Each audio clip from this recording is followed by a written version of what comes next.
Good afternoon, Marine. Good afternoon. Tell me your name and where you're from. I'm Ken Brown. I was born actually in Camp Lejeune, North Carolina. I was a second son of 7 of a Marine. That's how I got to Camp Lejeune. My dad was actually in the photo reconnaissance. He was in World War II and Korea, decorated Marine, and obviously I'm very proud of him. And he probably has some influence on my getting into the Marine Corps myself. So we ended up coming out to California. He was stationed at El Toro in 1949, bought a house in a little town called Santa Ana, and in 1950, and he kept it for 65 years. So when did you serve in MASS-3? In 1968, the war was going on and getting kind of hot over in Vietnam, and they were expanding the Marine Corps like crazy, expanding the Army like crazy, less Navy and Air Force, but nonetheless I was a college student, and in the local draft boards were busy, and most of the people that ever watched this video wouldn't even know what a local draft board is, but that was going on, and I went in front of the local draft board on 2 or 3 occasions because their policy was you could get a student deferment if you're going to college. So that sounded like a good idea to me, so I kept going to college, although I was spending a lot of time surfing and skiing and stuff like that, so I had no real incentive to get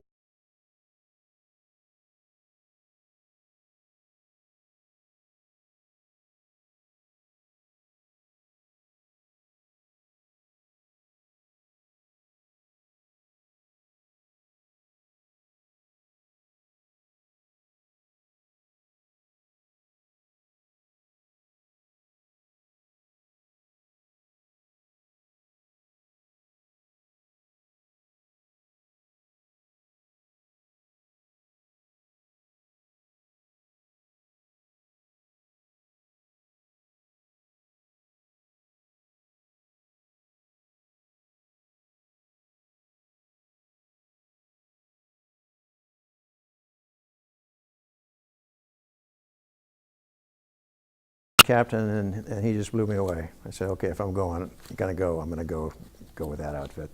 So I did.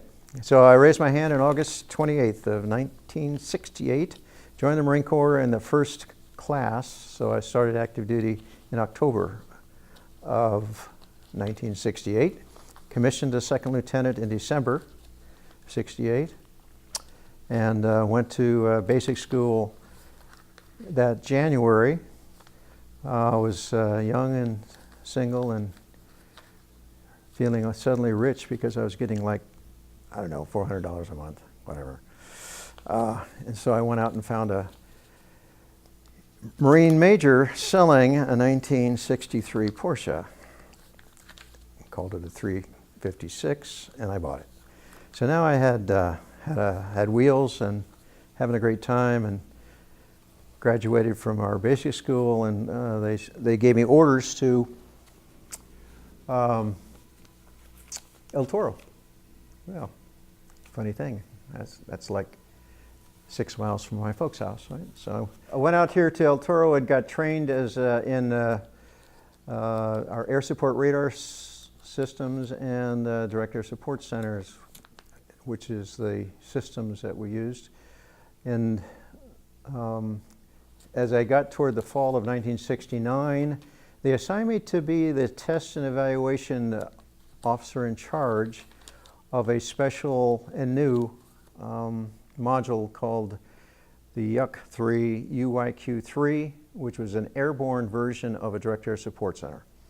So I did successfully do the test and evaluation of that. The Marine Corps had purchased or was retrofitting 8 KC-130s for it to fly in, and they wanted to send it to Vietnam as quick as they could. I volunteered to go to Vietnam and went in February of 1970. And actually, the first 3 months I was, and got assigned to MASS-3, to answer your original question. MASS-3, 1970, went there in February of 1970.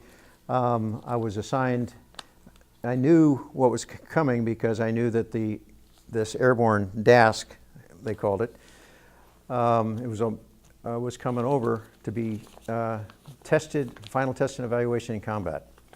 And so that was my job. So first 3 months I was with MASS-3. I was assigned as the OIC of the test and evaluation of this new system. And then for the first time in April 16th, 17th, and 18th, that airborne command and control unit actually went operational and took over all of the air support in the Da Nang area for those 3 days. And that was the first time in Marine Corps history that had ever happened. So I was pretty proud of that. We successfully did that, and then I moved over. I was all this time assigned to what others have probably discussed as Hill 327, which is on the west end of Da Nang. And I was trained as a air support radar team airstrike controller. Basically, that's those that control aircraft, fixed-wing aircraft in bad weather and in nighttime conditions, because back then the aircraft didn't have GPS, didn't have any real capability to do anything in those times. So we manually were controlling the aircraft with a precision tracking radar and a computer system. And we were able to put target information into that computer system. We were able to lock onto the aircraft. It was quite an interesting and very capable system that was able to have pilots actually drop bombs when they couldn't see the target.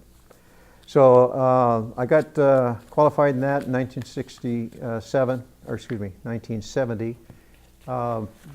About May of 1970, was airstrike controller for Da Nang, and then got transferred up to Quang Tri, which was up near the DMZ, also as an OIC or an assistant OIC of the ASRAT up there. And in January of 1971, I got a call from the Army command up there in Quang Tri, and they asked about my capabilities. What's the capability of this air support radar team? And I briefed them on what we could do and what we did. And they said, "Great, we're going to go to Khe Sanh. You want to come with us?" The Marine Corps had a history in Khe Sanh already. So in 1971, I and my team deployed the Quang Tri ASRAT out to Khe Sanh for 3 months, from February to April, and controlled aircraft to support a special operation in Laos called Lamsan 719. So that was another highlight. I won't have time to tell you about the low light of what happened out there, but I did have a unfortunate experience of being the only Marine airstrike controller to have an aircraft shot out from underneath the run he was on, going against Chak. The Russians had given the North Vietnamese SA-2 missiles, and the Aussie aircraft that I was controlling did not have any electronics at all, didn't know about it, and I'm sitting there watching the screen when the missiles struck the aircraft and they started dropping off. And as far as I know, that was the only time that has ever happened in Marine Corps history. Not the thing I really wanted to hang on to, but there you go. The good news was that the pilot and the co-pilot were rescued a few days later, and we helped with that rescue because we knew exactly where they went down. So that was that. Khe Sanh, I went back to Quang Tri after Khe Sanh, and then they started retro. MASS-3 was ordered out of Vietnam. And so in May and June, we were busy taking MASS-3 out, packing it up. And I flew with MASS-3 in June of '71 back to El Toro. MASS-5 was still there. They deactivated. And then MASS-3 stood up. And then I stayed there for about 3 months and then was transferred. And that's the story. Now, one last thing, because I have an epithet. I had the luck of becoming the commanding officer of MASS-3. I was the XO of MASS-3 and the commanding officer of MASS-3 from 1983 to 1987. So it was the same unit that I had fought with in combat. So I was a pretty lucky guy and felt very lucky about that. So I had 2 different stays with MASS-3. Well, with the departure of MASS-3 from Vietnam and your subsequent service to them, we'll say thank you for your stories. Thank you.